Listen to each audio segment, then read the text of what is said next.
Então, bem-vindos para a terceira aula. Vocês estão vendo na imagem energia nuclear. Professora, mas energia nuclear não está nos tipos de energia, não está nas formas de energia, na verdade. Por que você vai falar de energia nuclear? Pessoal, eu vou falar com mais calma da energia nuclear quando eu estiver falando de fontes de energia não renováveis. Basicamente, esse vídeo vai abordar bastante isso. Só que o que eu preciso que vocês entendam? A energia nuclear é uma forma de energia. E no Brasil a gente tem um complexo para isso. E a energia nuclear, ela é basicamente utilizada, utiliza, na verdade, átomos. Então a gente falou de átomos na energia elétrica e na energia nuclear também. Só que ela utiliza um átomo muito específico.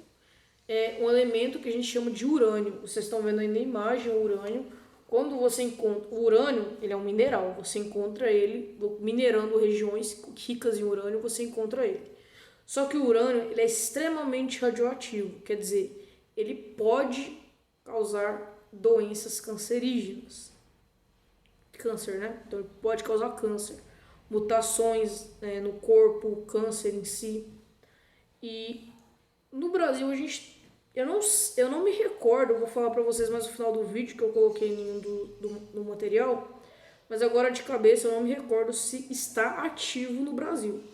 Mas a última vez que eu fiquei sabendo, que eu li, os complexos não estavam funcionando. Nós temos 3 complexos de energia nuclear no Brasil, da última vez que eu fiquei sabendo, não estavam funcionando para gerar energia elétrica, tá? Mas então, quando você tem energia nuclear, primeiro você tem que minerar. Então tá aqui, você vai minerar, vamos riscar isso aqui.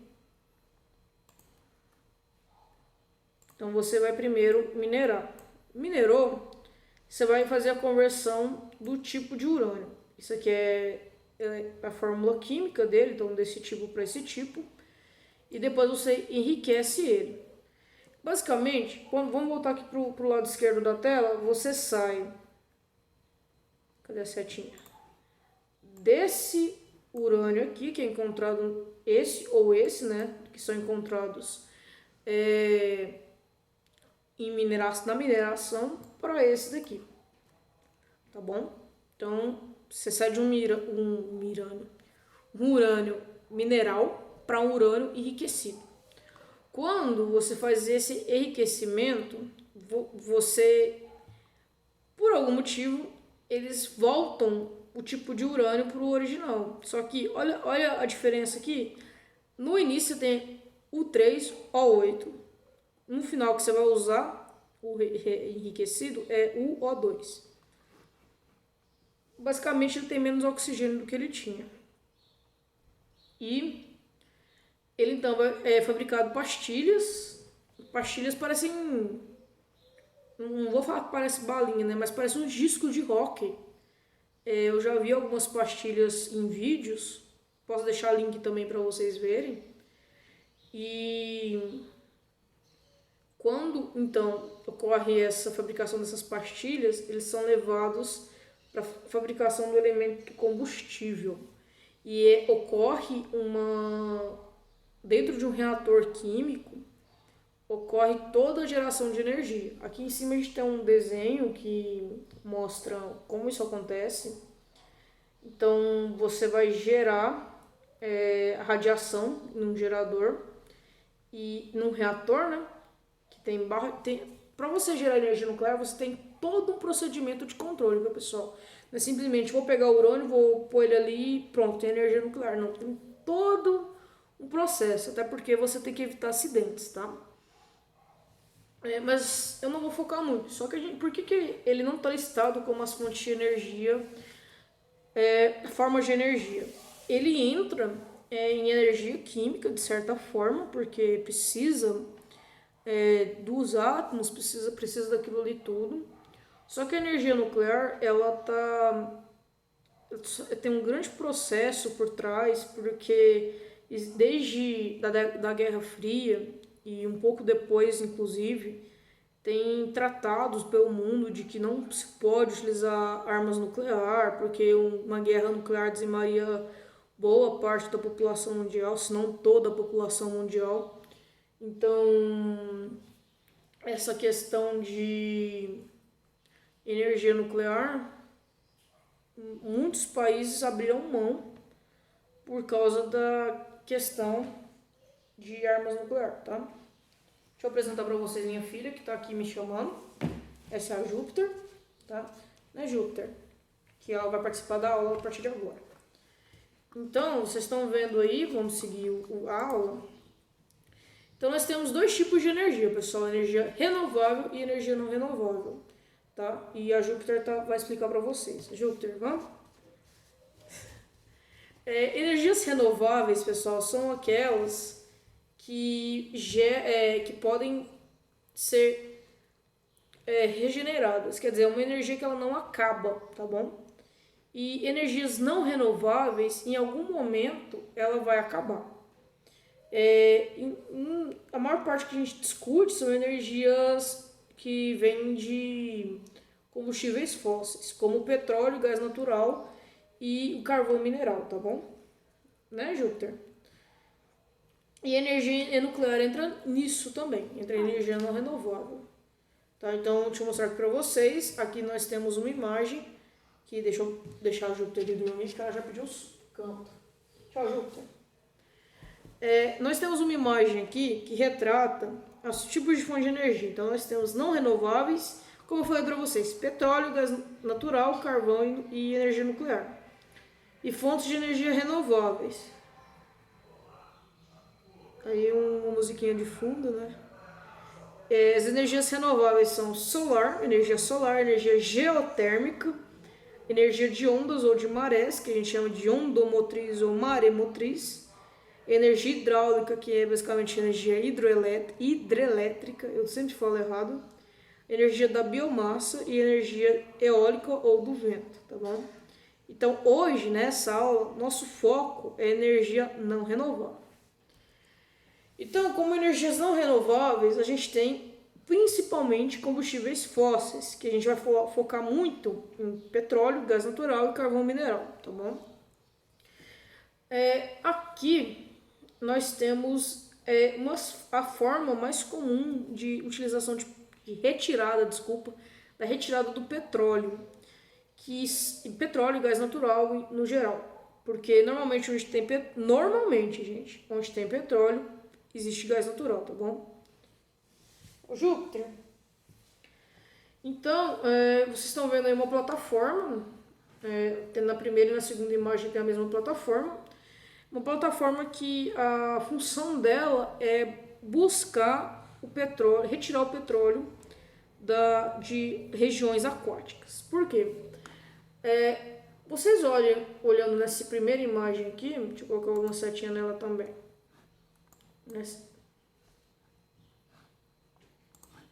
Nessa imagem aqui, gente, vocês estão vendo que eu tenho a camada oceânica, eu tenho a areia do oceano, a camada de solo do oceano, e tenho ali uma camada de terra, gás e o petróleo.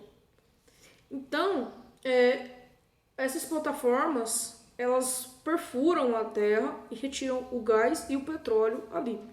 Nem sempre vai ter os dois, às vezes só tem o gás, às vezes só tem o petróleo, tá bom? Mas é muito comum se ter um pouco dos dois. Até porque a geração do gás natural, ela necessita que esteja ocorrendo o petróleo. Eu vou explicar para vocês como que ocorre daqui um pouquinho. E vocês estão vendo aí na segunda imagem uma imagem que é de uma revista brasileira, que a gente está falando do pré-sal. Porque alguns anos atrás o Brasil conseguiu encontrar na costa brasileira uma fonte de petróleo que a gente foi chamada de pré-sal, porque ela está muito, muito abaixo do nível normal que você encontra petróleo. O que é isso? Ela está quase 7 mil metros, 5 a 7 mil metros de distância do nível do mar. Então, o que aconteceu é que o Brasil descobriu que descendo, eles passaram pela água, eles encontraram uma camada, depois do fundo do mar, encontraram essa camada que eles chamam de pós-sal, que não tinha petróleo. Eles desceram mais um pouco, encontraram uma camada de sal, tá? E continuaram descendo, então, quer dizer, eles tiveram muita vontade, força de vontade para continuar furando, porque eles passaram por 2.000 metros de profundidade do nível do mar, mais 1.000 metros da camada de pós-sal, 2.000 metros de sal, para chegar no pré-sal e encontrar petróleo. Então foram realmente quase 7.000 metros para encontrar petróleo. Tanto que a ganância do homem não vai longe, perfurando o solo. Então, eles passaram pela camada de sal, perfuraram, eles têm os equipamentos, gente, para fazer isso, tá? Perfuraram toda a camada de sal e chegaram até o pré-sal. E lá eles encontraram petróleo. Gente, eu não tenho certeza absoluta disso, mas pelo que eu me recordo, a Petrobras tinha vendido essa camada pré-sal. Não lembro se vendeu ou se ainda está em posse da Petrobras, mas eu lembro de ouvir, de novo, boatos, eu não posso confirmar nada, de que esse pré-sal não era mais brasileiro, tá? Por isso que tem todo aquele processo da Petrobras e tal. Eu não vou confirmar que foi vendido, isso foi um daqueles grandes boatos que aconteceu alguns anos atrás.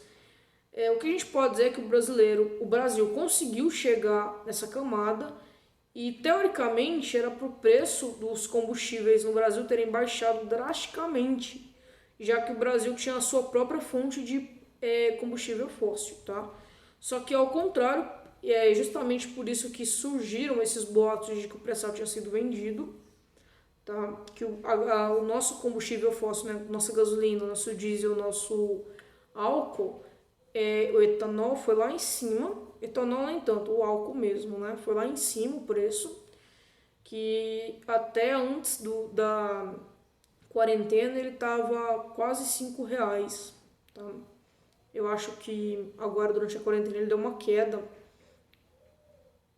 A última vez que eu olhei estava R$3,99, tá?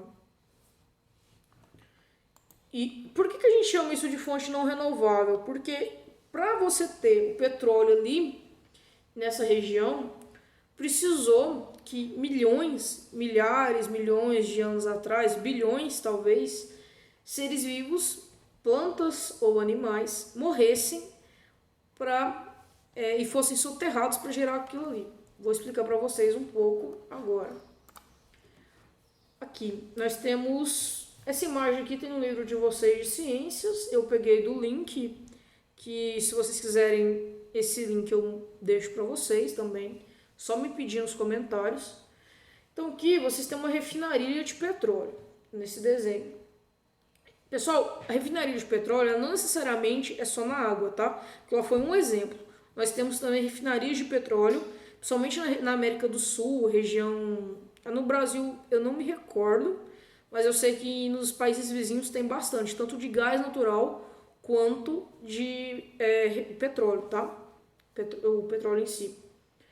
Então aqui vocês estão vendo na imagem que você tem uma refinaria de petróleo e ao lado um poço de coleta de gás natural. Por isso que eu falei, normalmente eles andam junto. Não sempre, mas pode sim andar junto, tá? Produção de gás natural e produção de petróleo. O que vocês estão vendo aqui, que você tem uma camada grossa de terra, que é uma rocha impermeável, mas impermeável assim, não é fácil de ser escavada, tá? Mas o homem ele tem uma tecnologia hoje para escavar e ele retira o petróleo ali. Só que ele tem que tomar cuidado porque vocês estão vendo que ele tem uma rocha permeável com água, se ele furar demais, ele vai coletar água e não petróleo. Okay? E tem ali do lado o gás natural. E aqui do lado a gente tem um processo de como o carvão mineral é formado, tá? Que também é o processo de formação do petróleo. Petróleo e do gás natural. Porque, ó, há milhões de anos, grande quantidade de vegetais se concentrava em áreas planas e inundadas chamadas pântanos, nessa primeira imagem. Quer dizer, o carvão mineral, assim como o carvão vegetal, ele tem propriedade de material vegetal. Então, o que acontece? Esse material vegetal, ele morreu por algum motivo e foi ficando ali. E, por exemplo, se ele estava perto de um pântano, como disse ali, ele cai nessa água e essa água, por algum processo, seja caimento de terra de montanhas, seja avalanche, seja qualquer processo que não ocorre sempre naquela região, essa biomassa, esse material fica soterrado. Esse material vegetal ficou soterrado. E se ele não tivesse soterrado, ele ia morrer de uma forma natural. Quer dizer, ele ia passar por todo um processo de... ele ia passar por todo um processo de perca de matéria. Então ia ter bactérias, iam ter várias coisas ali acontecendo para que essa matéria fosse reaproveitada de alguma forma. Como não ocorre naturalmente, ela fica soterrada, então ela sofre pressão e aumenta a temperatura. Isso não é só com uma camada, são várias camadas ao longo dos tempos. Então, quer dizer, isso aconteceu milhões de anos atrás. E milhões de anos atrás pode ter tido outros soterramentos ou queda de outras plantas, animais, qualquer outra coisa que foi soterrando isso, gerando várias camadas, e aquela região ali, aquele vegetal morto, ele ficou pressionado, então a pressão e o aumento de temperatura naquela região, naquele local que ele ficou, fez ele não morrer e gerar o carvão mineral. O carvão mineral. Se tivesse sido soterrado e pressionado por mais tempo, com um maior aumento de temperatura, poderia gerar o diamante. Por isso que o carvão mineral até hoje, ele é bastante... Tem muitas pessoas que ainda fazem a mineração do carvão mineral, não buscando em si o carvão mineral, mas sim os diamantes que podem ser encontrados, talvez, ali na região. E diamante é raro, a gente sabe, o diamante bruto, ele é muito caro, tá? O lapidado, ele é mais barato. É caro, mas ele é mais barato que um diamante bruto, tá bom? Porque o diamante bruto você pode lapidar da forma que você quiser. O lapidado, ele tá ali pronto, você não pode fazer muita coisa mais com ele. Então, pessoal, o processo para a formação do petróleo e do gás natural é bem semelhante ao do carvão mineral. Qual que é a diferença básica? Os fósseis do petróleo e do gás são normalmente animais. Então, por exemplo, lá quando caiu o meteoro que dizimou os dinossauros, moveu terra. Então, provavelmente, da mesma forma que a gente encontra esses fósseis hoje, isso pode ter acontecido em outras épocas, os animais mortos foram soterrados por camadas de terra e outras camadas de rocha e vários outros tipos de camadas minerais que pressionaram eles. E como eles não poderiam ter a decomposição natural, eles foram se transformando em líquido, que é o petróleo, tá? Então a diferença do carvão mineral para o petróleo e para o gás é porque o petróleo e o gás, eles começaram a sofrer um tipo de decomposição, só que eles foram tão pressionados que essa decomposição ela não aconteceu a bactéria foi lá e fez deixar líquido aqui, não. A pressão e aumento de temperatura fez com que aquilo acontecesse, tá bom? A diferença do carvão mineral é que ele se mantém rochoso, tá? Se mantém, então, em minério. Já o petróleo e o gás natural, não. Qual que é a grande diferença aqui grande diferença não, problema, né, na verdade, desse tipo de combustível. O combustível fóssil, ele pode e provavelmente ele vai acabar. É por isso que no final do século XX, começo do século XXI, discutiu-se muito energias renováveis, muito mesmo. Porque o homem, ele acabou com... A partir do momento da revolução, que começou a Revolução Industrial, começou a usar combustíveis fósseis, em 50, 60 anos, o homem usou mais combustível fóssil do que ele usou durante 2.000 anos de existência. Então, quer dizer, existência sim, contando o nosso calendário, tá, pessoal? Então, quer dizer, em 50, 60 anos, ele utilizou mais combustível fóssil do que esperava ser utilizado. Por isso que procura-se maneiras de utilizar energias renováveis, tá?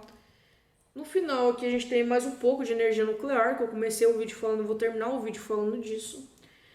Pessoal, nessa imagem, essa foto, eu peguei ela no Google Imagens, que é só você pesquisar Complexo Angra dos Reis. No Brasil, se eu não me engano, até 2002, nós tínhamos o Complexo Angra 1 e Angra 2, que na imagem de vocês, eu vou mostrar aqui para vocês, são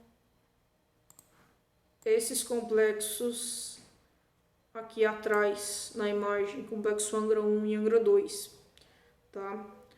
E depois, em 2003, 2004, se eu não sou bom com datas, gente, então eu sei que foi depois de 2002, construiu-se o Angra 3, Complexo Angra 3, que é esse daqui. Mais modernizado e tal. E esse complexo, gente, o Angra 1 e o Angra 2 não estão ativos porque eles, se eu não me engano, eles não tinham o financeiro adequado para prosseguir. Mesmo assim, o governo fez o Angra 3. Eu acho que o projeto já estava pré-aprovado, por isso que foi construído. Hoje, nós sabemos que existem pessoas trabalhando lá. Só que nós não sabemos se eles estão gerando energia nuclear, ou se eles estão gerando armas nucleares. A gente não tem certeza de nada do que está acontecendo ali, tá bom? Existem teorias da conspiração de que ali está construindo-se armas nucleares para uma possível guerra, possível terceira guerra mundial. Eu acho que a nossa terceira guerra mundial está sendo contra o coronavírus, né? Mas eu não vou nem entrar nisso. Outros, não teorias conspiratórias, dizem só que está desativado os complexos por falta do financeiro adequado para lidar com a energia nuclear, os protocolos da utilização de energia nuclear. Só que tudo isso são teorias, ninguém sabe ao certo porque não está funcionando. E seria muito interessante que estivesse funcionando, porque pelo que eu li, os artigos que eu já li sobre o Complexo Angra dos Reis, os 3 funcionando abasteceriam o estado do Rio de Janeiro, tá bom? Então, é difícil dizer porque que eles não estão funcionando, tá? Não estão gerando energia nuclear, tá, gente? Mas talvez o mais óbvio seria a quantidade de lixo que é produzido. Tirando teorias conspiratórias, tirando dinheiro do governo, falta de investimento talvez do governo, eu acho que o mais certo de se falar, o mais certo mesmo, além dos termos assinados de não produção de arma nuclear no mundo, o mais certo seria a produção do lixo atômico. Por quê? Toda vez que se usa uma cápsula de urânio para gerar energia, você gera lixo atômico. E esse lixo atômico ele não pode ser descartado em qualquer lugar, ele tem que ser armazenado. Porque se você descarta ele de qualquer forma, você causa modificações no ambiente. Então você pode causar, por exemplo, eles estão ali em Angra, então estão cercados de água. Se eles descartam na água, eles causam modificações nos animais da água e modificações nas plantas banhadas por essa água e modificações nos seres humanos e outros seres vivos que dependem dessa água, tá? Então, é muito mais provável que esses complexos estejam desligados por causa da geração de lixo atômico. Que o lixo atômico, até então, não se tem uma forma prática de reutilização. Então, é bem provável que seja por isso que o complexo está desligado, tá, pessoal? Mas, pelas imagens, é um complexo muito lindo, muito bonito, muito bem estruturado. É uma pena, tá? Porque ele poderia solucionar muitos problemas de geração de energia no Brasil e diminuir a construção de hidrelétricas, que tem causado muitos problemas ambientais no Brasil, tá bom? E, pessoal, aqui tem um desenho, do mesmo jeito que eu coloquei lá no começo, como que funciona a energia nuclear. Só que eu não vou entrar em muitos detalhes da energia nuclear, porque é uma energia que a gente sabe que não vai voltar a ser utilizada muito facilmente, tá? Então, a gente termina o vídeo por aqui e no próximo aula eu falo sobre energias renováveis.